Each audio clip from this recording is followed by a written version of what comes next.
Hey, Microchurch, what's up?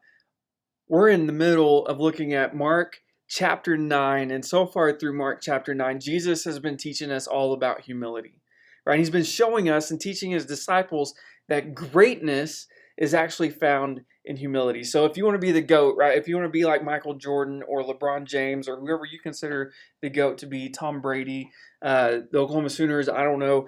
But if you want to be the GOAT, right, you have to be humble, right? You have to find it in humility. It's found in service to others. It's found in accepting others where they're at, right? And offering them a better way, right? A way of release, a way of redemption and reconciliation. But it doesn't stop there. And Jesus shows us that as we continue to look at Mark chapter 9, verses 42 through 50. We see that humility also requires a self-evaluation, right? That humility requires that we take the sin that is in our life seriously. Right, so Jesus, he just got done talking to his disciples, and they're saying who the greatest is and all this, and Jesus takes this little kid into their midst, and he embraces this kid, and he holds on to this kid, probably puts him in his lap as they're sitting in a circle, and this is what he says. He says, "Whoever causes one of these little ones who believe in me to sin, it would be better for him if a great millstone were hung around his neck, and he were thrown into the sea." That sounds harsh, right? And he goes on to say, "If your hand causes you to sin, cut it off. It is better for you to enter life crippled than with two hands to go to hell, to the unquenchable fire. If your foot causes you to sin, cut it off. It is better for you to enter life lame than with 2 feet to be thrown into hell. If your eye causes you to sin, gouge it or tear it out. It is better for you to enter the kingdom of God with 1 eye than with 2 eyes to be thrown into hell, where the worm does not die and the fire is not quenched. For everyone will be salted with fire. Salt is good, but if the salt has lost its saltiness, how will you make it salty again? Have salt in yourselves and be at peace with one another." Right? So Jesus, he tells his disciples that if we cause one of these little ones who believe in him to sin, if we cause one of these little kids to sin, it is better for us to have a stone tied around our neck and thrown into the sea. Right? That is a gruesome and vivid picture of judgment here, right? Especially considering that there was a kid, a child in their midst. But Jesus, right, he's wanting to make a point, right? He's using hyperbole here. And so in doing so, Jesus is telling his disciples this exaggerated way, right, to prove himself, to prove a point. And one of the things that we need to know here is that Jesus isn't just talking about little kids, right? He's using this child as a picture of young and new believers. And so here's the deal, right? If you have been following Jesus for a long time, right, you and I have a responsibility to live out our faith in our words and our actions in such a way that we are continually pointing people to him. Right? If our words and our actions cause younger believers to fall away, to stumble in their faith, right, we are going to have to answer for that. Right? We're going to be held accountable for it. And Jesus makes a huge point here to let us know it's not going to be good. So what this means is you and I, right, as followers of Christ, we have to take the sin that is in our life seriously. And not just the sin that is blatantly obvious, right, that should be a no-brainer, right, to take that sin seriously. But oftentimes, we still don't. Right? But we also have to take the things that seem right, maybe, or seem good, but are just as sinful seriously as well. Things like using the truth as a weapon against humanity instead of liberation. Right? Things like hateful speech and hateful attitudes towards those that oppose us. Especially our pride, right? We have to take the sin of pride in our life seriously. Now, I want you to hear me on this. I am in no way saying that we need to forsake the truth in the name of love. Right? That's not what we are to do. Jesus didn't do that. Jesus did not forsake the truth in the name of love, and neither should we. But he didn't use the truth as a weapon against the lost and their broken hearts either. Right? Instead, he used the truth as a way to show them a better way, a way of freedom, a way of liberation. Right? A perfect example of this is found in the story of the Samaritan woman at the well.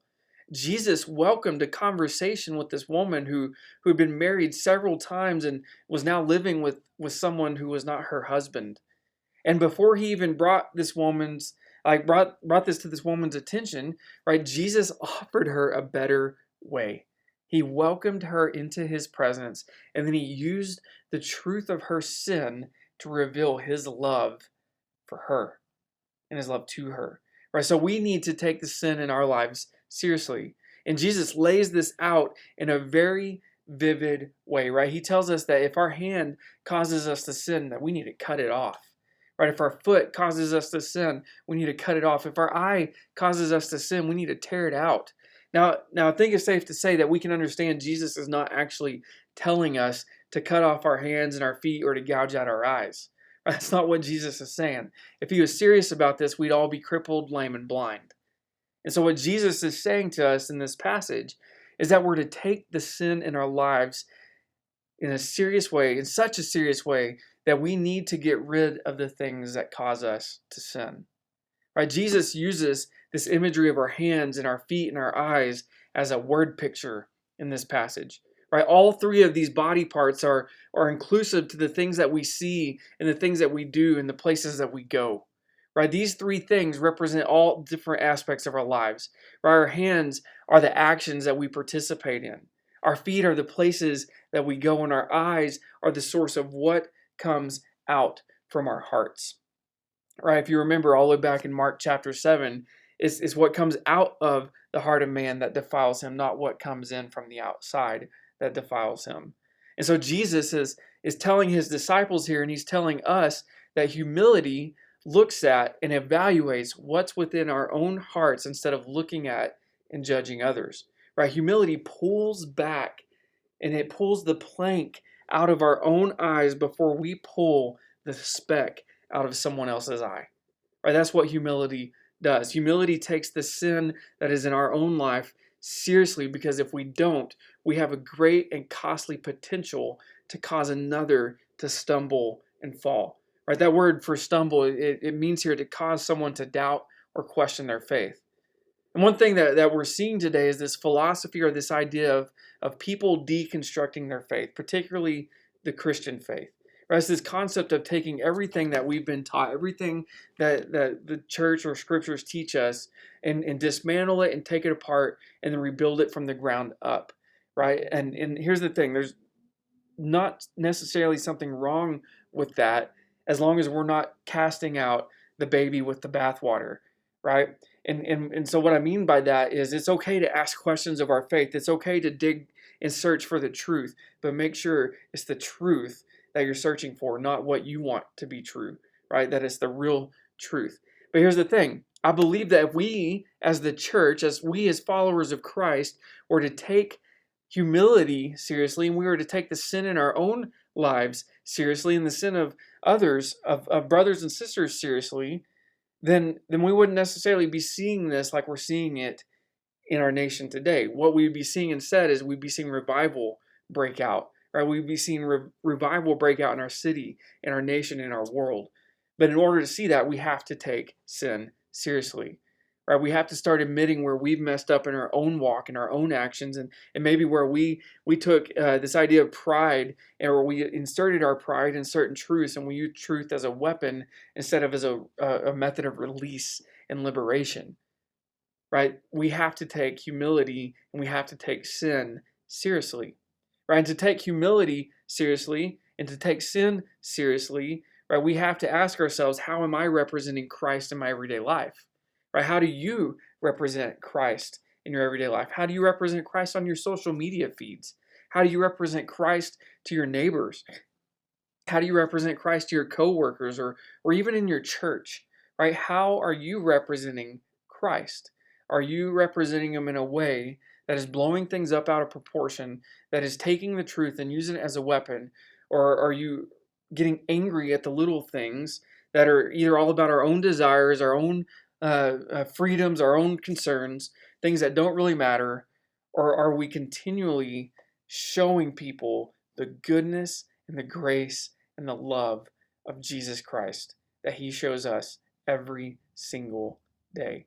Right? If we're going to take humility seriously, if we're going to walk in the way of Christ and not seek to be served, but to seek out opportunities to love and to serve others regardless of their place or position or beliefs, we're going to have to check ourselves before we wreck ourselves, right? Or before we wreck someone else's life in the process. Jesus went on to tell his disciples, he says, "For everyone will be salted with fire. Salt is good. But if the salt has lost its saltiness, how will you make it salty again? Have salt in yourselves and be at peace with one another." Right? There's only one place where salt and fire are brought together in the scriptures, and it's in the offering of a sacrifice. Right? Salt was commonly used as a preservative in the biblical days more than it was a seasoning for their food.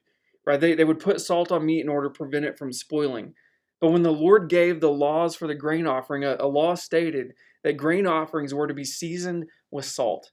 Right? A grain offering was a means of expressing gratitude, of expressing gratefulness to the Lord for his mercy and his provisions.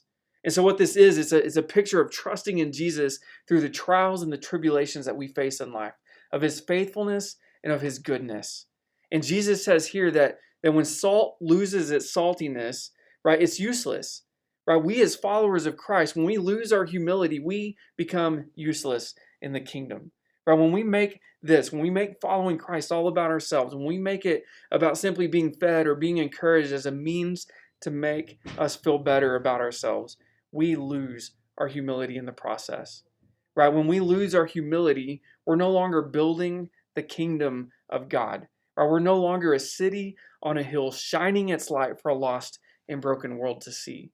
But when we allow ourselves to be shaped by the gospel of Jesus Christ, we grow in our humility. And the more that we grow in our humility, the more that we're going to seek in love and serve others in the same way that Jesus Christ loves and serves us. And so take humility seriously, but take the sin in your life seriously as well.